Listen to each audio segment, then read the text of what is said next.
benar-benar kena skakmat. Perseteruan panas antara dirinya dengan sang mantan ART, Hera, kini resmi memasuki babak baru yang jauh lebih mencengangkan.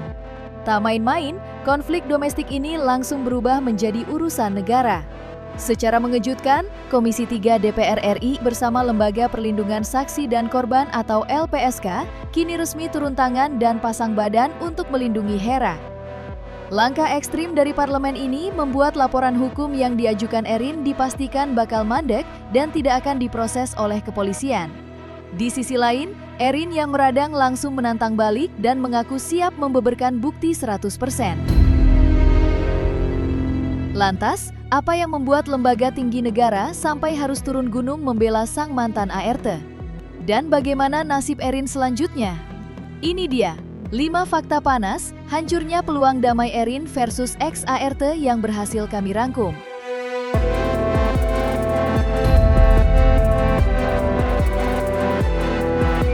Babak baru perseteruan antara Erin dan mantan ART-nya Hera kini semakin memanas setelah petinggi parlemen ikut turun tangan.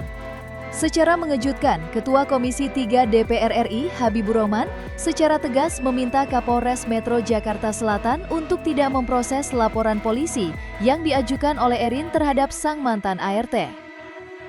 Mendengar angin segar tersebut, pihak Hera kini bernapas lega karena posisinya mendapat jaminan kuat dari negara.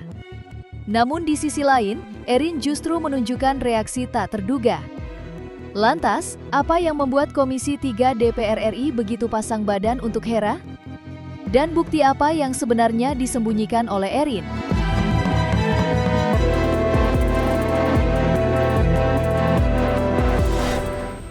Saya bacakan ya. Kesimpulan rapat dengar pendapat dan rapat dengar pendapat umum dengan kuasa hukum beserta korban dan wakil ketua lembaga Perlindungan Saksi dan Korban LPSK masa persidangan 5 tahun sidang 2025-2026 Senin 18 Mei 2026. Yang pertama, Komisi 3 DPR RI meminta kepada Kapolres Jakarta Selatan untuk tidak memproses laporan pidana dengan nomor LP /1697/4/226 SPKT Polres Metro Jakarta Selatan maupun LP lainnya yang ditujukan kepada saudara Herawati, karena dalam perkara yang dijadikan RDPU ini yang bersangkutan merupakan korban yang dilindungi secara hukum berdasarkan ketentuan pasal 10 Undang-Undang Nomor. Sedikit lega sih, alhamdulillah kan mulai ada titik-titik keadilan di sini gitu kan, dibantu dari anggota DPR, alhamdulillah lah. Kata siapa tidak diterima? Belum diterima. Ya, jadi bukan tidak diterima. Kalau tidak diterima, pasti kami akan komplain karena itu rumah rakyat. Kami rakyat yang datang juga mencari keadilan. Jadi tolong diralat teman-teman, ya. Tidak ada DPR RI menolak atau tidak menerima kami, tidak ada. Belum menerima. Ya, belum menerima iya, tapi tidak ada menolak. Itu harus diralat. Enggak sih, enggak kecewa karena kan kita kan baru tadi datang memang untuk menyampaikan apa yang dituduhkan itu kan, kita bawa alat-alat buktinya semua.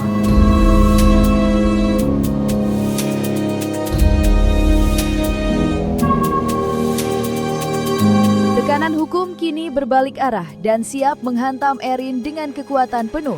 Demi mendukung penuh sang mantan ART, Ketua Komisi 3 DPR RI Habibur Rahman secara terang-terangan mendesak Polda Metro Jaya untuk bergerak cepat. Ia meminta pihak kepolisian segera menindaklanjuti laporan polisi yang diajukan oleh Hera terkait dugaan penganiayaan yang diduga dilakukan oleh Erin. Namun alih-alih ciut atau bersembunyi setelah didesak oleh petinggi parlemen, Erin justru melempar respons yang super berani. Secara belak-belakan, Erin menegaskan bahwa dirinya sama sekali tidak gentar dan siap melawan balik hingga titik darah penghabisan. Lantas, seberapa jauh desakan DPR RI ini akan menekan pihak kepolisian?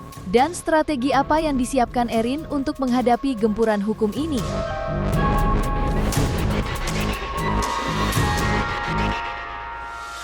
Tentang perlindungan saksi dan korban. Kedua, Komisi 3 DPR RI meminta Polda Metro Jaya segera menindaklanjuti laporan polisi nomor LP-B-1680-4 Romawi-2026-SPKT Polres Metro Jakarta Selatan Polda Metro Jaya perihal dugaan tindak pidana penghinaan yang diajukan oleh Saudara Herawati secara profesional, akuntabel, dan mengutamakan pendekatan keadilan restoratif atau restoratif justice, serta mempertimbangkan penerapan ketentuan pasal 5 junto pasal 44 Undang-Undang Nomor 23 Tahun 2005 tentang penghapusan kekerasan dalam rumah tangga KDRT dan mempedomani Undang-Undang Perlindungan. Ya alhamdulillah aja. Semoga prosesnya tetap berjalan lah. Oh, saya sangat fight. Saya akan fight.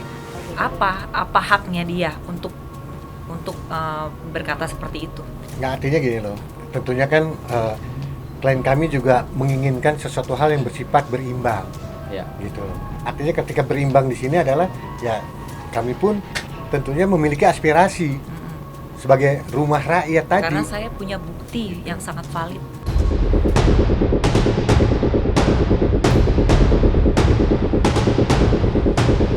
Melihat ketidakadilan yang menimpa para mantan ART ini, anggota DPR RI sekaligus figur publik, Rieke Diah Pitaloka, langsung mengambil tindakan nyata. Tak main-main, Rieke menggandeng Lembaga Pelindungan Saksi dan Korban atau LPSK untuk resmi turun tangan mengawal ketat kasus ini. Mendapat pembelaan dan proteksi tingkat tinggi dari negara, rasa haru pun pecah. Hera dan Nia secara terbuka menyampaikan rasa terima kasih yang tak terhingga kepada sosok Rieke Diah Pitaloka yang telah menjadi malaikat penolong bagi mereka. Lantas, sekokoh apa benteng perlindungan yang disiapkan LPSK untuk menjaga Hera dan Nia dari intimidasi? Komisi 3 DPR RI meminta LPSK untuk memberikan jaminan perlindungan hukum dan pemulihan terhadap korban atas nama Saudari Herawati dan saksi atas nama Saudari Nia Damanik secara optimal sesuai peraturan perundang-undangan. Nah, terkait dengan itulah kemudian kami punya legacy ya untuk memberikan perlindungan, karena di dalam Undang-Undang Perlindungan Saksi dan Korban yang baru disahkan pada tanggal 21 April 2026 bersamaan dengan Undang-Undang Perlindungan Pekerja Rumah Tangga, itu memang di situ ada disebut soal situasi khusus yang salah satunya adalah kerentanan posisi saksi dan korban. Dalam hal ini adalah ada relasi kuasa, yaitu pelakunya majikan dan kemudian korbannya adalah pekerja rumah tangga, sehingga ini timpang, dan ini yang perlu situasi khusus ini menjadi pertimbangan LPSK bahwa perlindungan terhadap yang bersangkutan pada korban ini patut diberikan. Awalnya nggak nyangka aja gitu kan, kok sampai di titik ini gitu. Ya nggak nyangka awalnya sih. Tapi alhamdulillah terima kasih banyak saya ucapkan kepada Ibu Rieke Diah Pitaloka dan staf-stafnya, terima kasih udah membantu saya sehingga sampai di sinilah gitu. Terus juga udah membantu saya ke LPSK.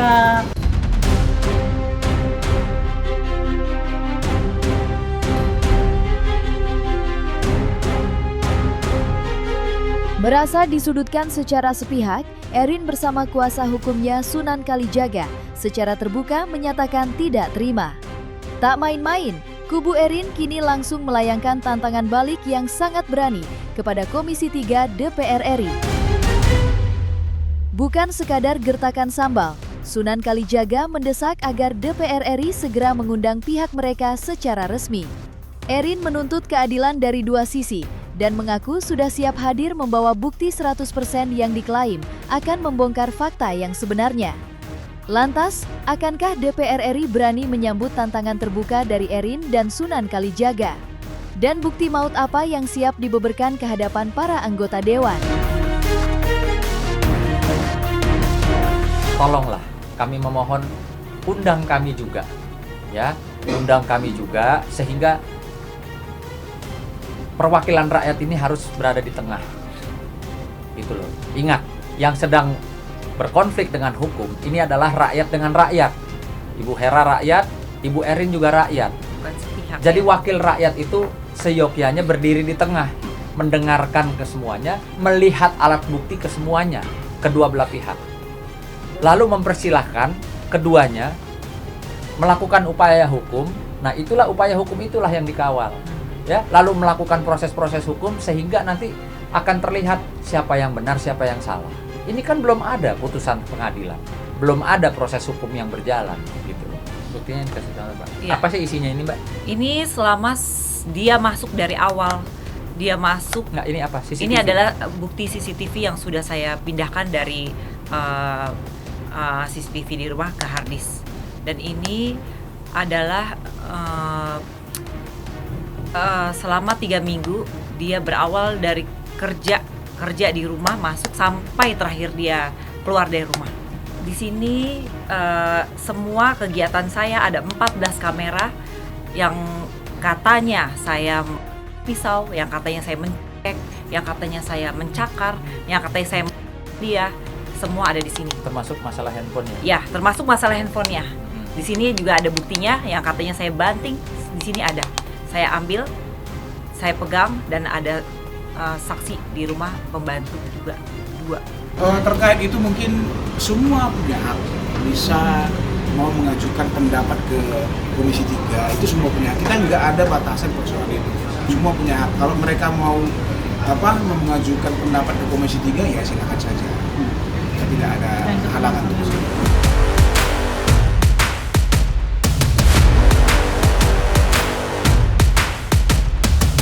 Pihak mantan ART, Hera, sebenarnya sempat menunjukkan sikap berbesar hati. Ia mengaku masih membuka sedikit pintu perdamaian secara kekeluargaan, asalkan Erin mau menurunkan ego dan meminta maaf secara langsung.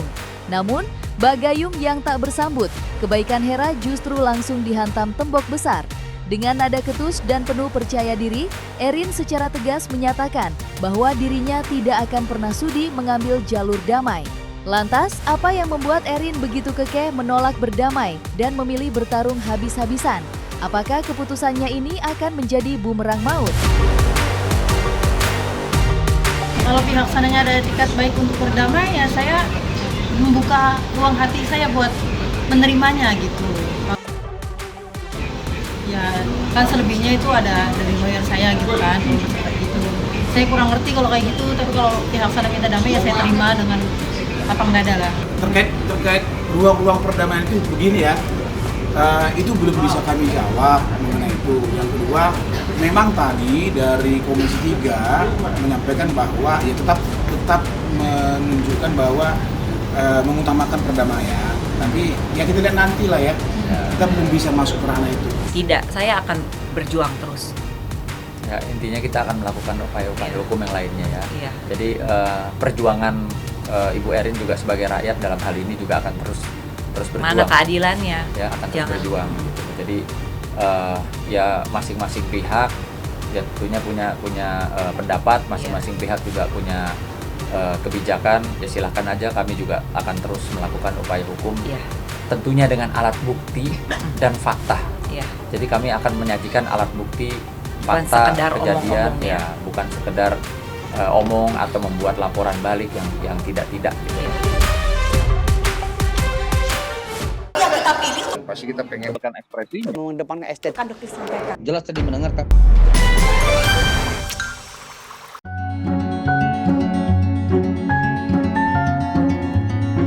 Dan jangan lupa untuk like, subscribe, dan juga share channel YouTube Cumi Cumi.